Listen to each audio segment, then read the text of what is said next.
Students, हाँ, हमने thyroid disorder देख रहा था। थायराइड ग्लैंड डिसऑर्डर में आज हम बात करने वाले हैं हाइपरथायराइडिज्म।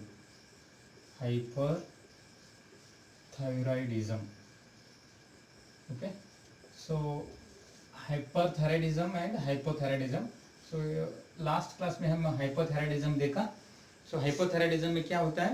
सो T3 T4 लेवल का कम होने से बेसल मेटाबॉलिक रेट कम होता है। सो कार्डियक आउटपुट कम होता है, हाइपोटेंशन होता है। सो पल्स रेट भी कम होने चालू होता है, रफ स्किन होता है, ड्राई स्किन होता है, ओके। कॉन्स्टिपेशन होता है, डिक्रीज बाउल मूवमेंट होता है। सो क्यों ये सब कुछ होता है? Because of the low metabolic rate. क्यों low metabolic rate? Because T3 T4 hormone less. उसका etiological factors, sign and symptoms सब कुछ देखा हमने। मैनेजमेंट में लिवोथोरैक्सिन, मिक्स्ड एडेमा कोमा, ये सीवियर कंडीशन ने अगर T3 T4 सीवियरली डेफिशिएंसी होगा तो मिक्स्ड एडेमा कोमा होता है। चिल्ड्रन में क्रेटिनिज्म होता है। उसका इमेज के साथ मैंने लास्ट क्लास में डाला हूँ, तो किसी को समझ में नहीं है तो रिपीट एक बार देख लीजिए। आज हम स्टडी करने वाला है हाइपरथायराइडिज्म। सो हाइपरथायराइडिज्म के पहला हम थायराइड ग्लैंड का नॉर्मल मैकेनिज्म भी देखा। थायराइड ग्लैंड कहाँ होता है? थायराइड ग्लैंड में दो सेल्स होते हैं, फॉलिकुलर सेल्स, पैराफॉलिकुलर सेल्स। ये दोनों हार्मोन्स से दोनों सेल से T3 T4 hormones follicular cell से हो गए तो पैराफॉलिकुलर सेल से ये दूसरा हार्मोन रिलीज होता है, कैल्सिटोनिन, ओके। हाइपरथायराइडिज्म आज हमने बात करने वाला है हाइपरथायराइडिज्म, ओके। हाइपरथायराइडिज्म क्या होता है? Hyperthyroidism it is a condition. Hyperthyroidism is a condition in which okay, it is a condition in which excessive or hyperactivity of the thyroid gland, in which excessive or hyperactivity of the thyroid gland। Hyper मतलब ज्यादा, okay. Hyper activity of the thyroid gland, thyroid gland का activity ज्यादा होता है, thyroid gland से hormone ज्यादा release होता है, okay. And increase hyper activity thyroid gland and increase the synthesis and release of the T3 T4 hormone and increased synthesis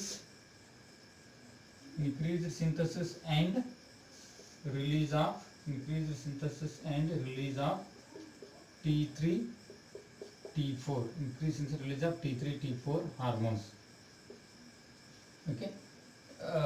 So that causes the, इसकी वजह से which cause decreased BMR, which cause decreased basal metabolic rate, which cause decreased BMR. This is the hyperthyroidism, definition of hyperthyroidism, okay। Hyperthyroidism is a condition in which excessive or hyperactivity of the thyroid gland, okay, and increase synthesis and release of the T3 T4 hormones, which causes the decreases the basal metabolic rate, increases the basal metabolic rate, not decrease। So increase the release of the T3 T4 hormones, that increases basal metabolic rate, okay।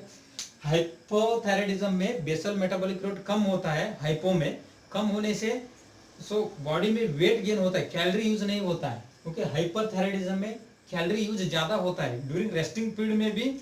So calorie use लेते रहते हैं body, सो इसलिए weight loss होता है उसमें hyperthyroidism में। Hypothyroidism में weight gain होता है। एक और पॉइंट, इंक्रीज्ड बीएमआर से इंक्रीज्ड सिंपैथेटिक स्टिमुलेशन होता है, sympathetic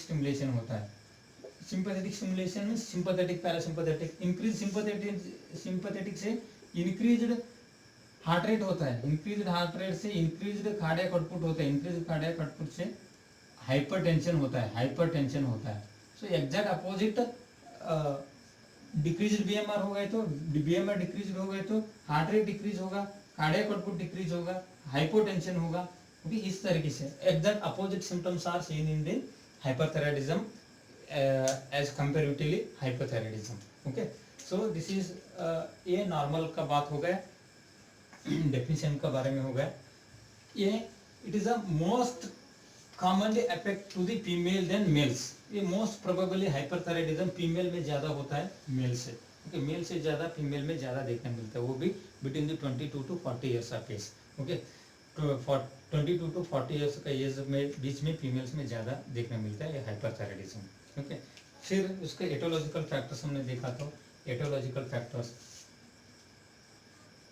so aetiological factors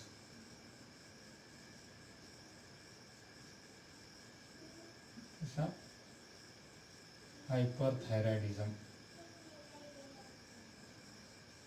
aetiological factors of hyperthyroidism. Okay, क्या क्या एटोलॉजिकल फैक्टर्स होगा हाइपरथायराइडिज्म में, क्या क्यों हो सकता है? ओके, थायराइड ट्यूमर सबसे पहले देखा था हमने, thyroid tumour, thyroid tumour. So thyroid tumour is a mass, so mass work as same as the thyroid gland. Okay, this mass works as a thyroid gland function, thyroid gland जैसे function करना चालू करता है। Thyroid gland का function क्या है? Excessive release, so that means increase release of the T3 and T4 hormones, increase release of the T3 and T4 hormones. So increase of T3 T4 hormones, that is a hyperthyroidism. Okay, next hyperpituitarism and its cause, hyperpituitarism, pituitary glands over activity हो, तो over activity of the over activity of pituitary gland, over activity of pituitary gland, pituitary gland over activity हो गए तो ज़्यादा activity करने चालू किया तो भी ये हो सकता है hyperthyroidism. Okay, over activity of pituitary gland, pituitary gland thyroid stimulating hormone release करता है, थायराइड स्टिमुलेटिंग हार्मोन से थायराइड ग्लैंड से T3 T4 हार्मोन्स रिलीज होता है। सो that TSH released by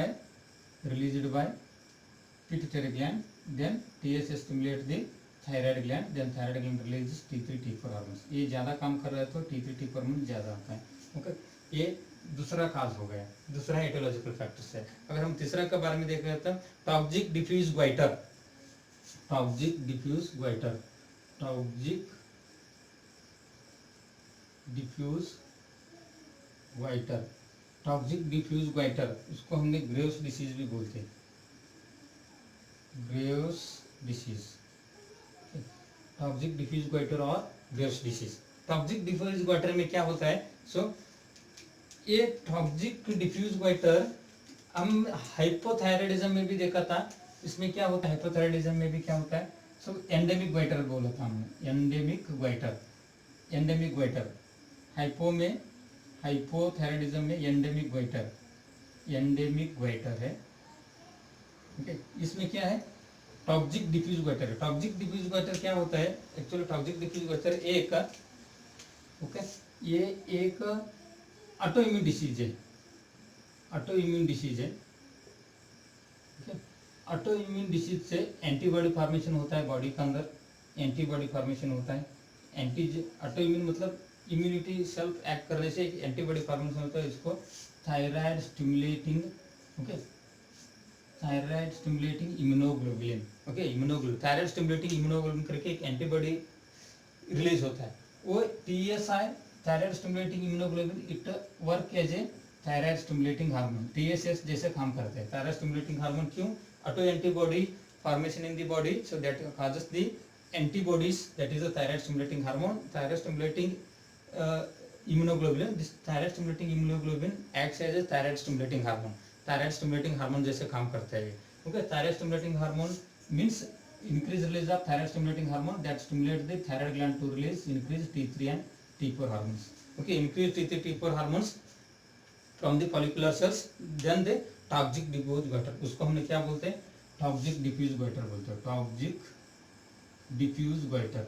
क्योंकि देख लीजिए टॉक्सिक डिफ्यूज गोइटर क्या होता है? इधर थायराइड स्टिमुलेटिंग इम्यूनोग्लोबुलिन से थायराइड स्टिमुलेटिंग हार्मोन ज्यादा हो गया, इसके वजह से T3 T4 मतलब थायराइड ग्लैंड के ऊपर ज्यादा स्टिमुलेट कर रहा है। थायराइड ग्लैंड के ऊपर दो तरीके से प्रेशर आया, एक नॉर्मल पिट्यूटरी ग्लैंड से थायराइड स्टिमुलेटिंग हार्मोन, फिर दूसरा थायराइड स्टिमुलेटिंग इम्यूनोग्लोबुलिन से, क्योंकि दोनों का काम से क्या होता है? वो थायराइड ग्लैंड एनलार्जमेंट होता है, दो आर्गन उसको ऊपर प्रेशर डाल रहे हैं T3 T4 हार्मोन रिलीज करने के लिए। सो इसके लिए क्या होता है? उसका काम बढ़ाने की वजह से सेलुलर हाइपरप्लेजिया होता है, फॉलिकुलर सेल्स क्या होता है? हाइपरप्लेजिया होता है। सो हाइपरप्लेजिया मतलब एनलार्जमेंट, एनलार्जमेंट मतलब ग्वाइटर। ये कौन सा ग्वाइटर है? Toxic diffuse goitre, toxic diffuse goitre मतलब दो तरीके से थायराइड ग्लैंड का सेल्स पे प्रेशर आ रहा है. सो एंडेमिक गोइटर क्या है, that is because of the lack of, okay, lack of iodine. Iodine कम होने के वजह से लिए वो एनलार्जमेंट है. ओके, एनलार्जमेंट दो तरीके से होता है. एक दूसरा जगह से प्रेशर आया तो भी होता है, दूसरा अगर एक कम आयोडीन कम होने से भी एंडेमिक गोइटर होता है. This is a toxic diffuse goitre बोलते हैं, ग्रेव्स डिसीज बोलते हैं. ग्रेव डिसीज कैसे होता है? सो ग्रेव डिसीज मतलब एक ऑटोइम्यून डिसीज है. ऑटोइम्यून डिसीज की वजह से बॉडी का अंदर thyroid stimulating immunoglobulin antibody formation होता है. ये थायराइड स्टिमुलेटिंग इम्यूनोग्लोबिन भी टीएसएच जैसे काम करते हैं. वही टीएसएच थायराइड ग्लैंड के ऊपर फॉलिकुलर सेल्स के ऊपर प्रेशर डालता है, इसलिए फॉलिकुलर सेल्स का साइज बढ़ता है, मींस सेल्स का नंबर बढ़ता है, हाइपरप्लेजिया होता है. सो हाइपरप्लेजिया होने से ग्वाइटर फॉर्मेशन होता है. That type of goitre, that is the toxic diffuse goitre. उसको हमने टॉक्सिक डिफ्यूज ग्वाइटर बोलते हैं. Okay, this is toxic diffuse goitre is also one of the causes for hyperthyroidism. Okay, overactivity of pituitary gland and thyroid tumor, these are the etiological factors. उसके अलावा और हम देख रहे हैं तो और भी एटियोलॉजिकल फैक्टर्स है. वो है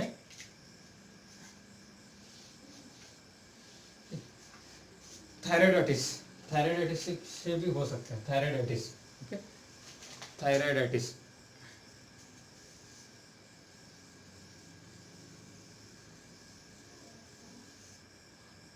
थायराइडाइटिस से भी हो सकता है. थायराइडाइटिस मतलब इन्फ्लेमेशन और infection of the thyroid gland.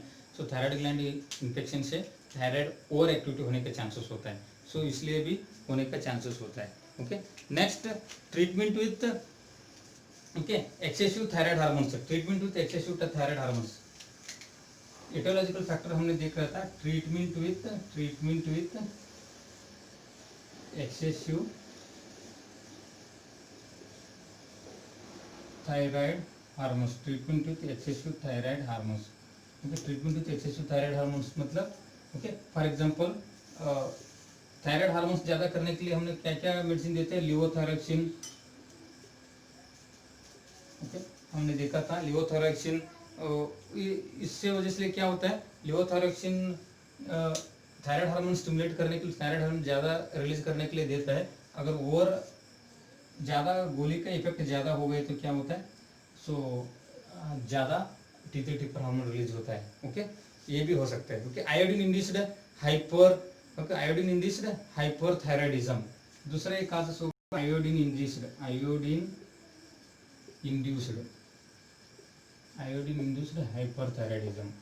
Hyperthyroidism.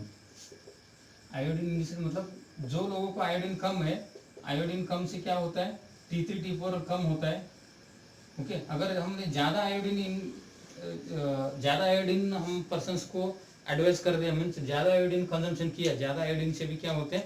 Over activity of the thyroid glands होता है. Okay, persons with the hypothyroidism, okay, then we advise that iodine for that patient. So then over iodine consumption, so that is also may lead to the hyperthyroidism. उसके लिए भी hyperthyroidism होने का chances होता है. So this is the aetiological factors for hyperthyroidism. Hyperthyroidism का aetiological factors बन सकते हैं. ओके, सो इसके बाद में हम देखेगा pathophysiological condition of the hyperthyroidism. Hyperthyroidism का क्या क्या पैथोफिजियोलॉजिकल कंडीशन है? Pathophysiology of hyperthyroidism.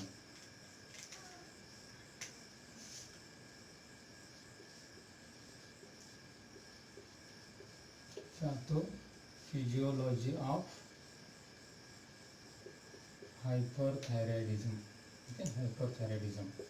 Okay, pathophysiology of hyperthyroidism. Pathophysiology में क्या होता है? So due to aetiological factor,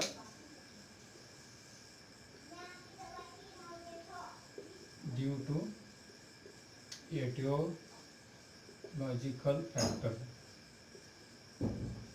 aetiological factors क्या होता है? Due to aetiological factor increased T3 and T4 hormones released. Increased T3 and T4 hormones released. Okay. Due to etiological factor, increased T3 and T4 hormones are released. Okay. Increased T3 T4 hormones से क्या होता है?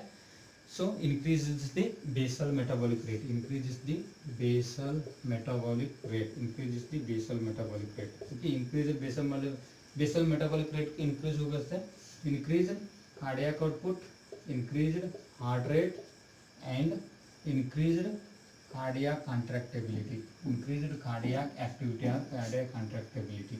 Okay, increased cardiac contractibility से hypertension भी हो सकता है, hypertension.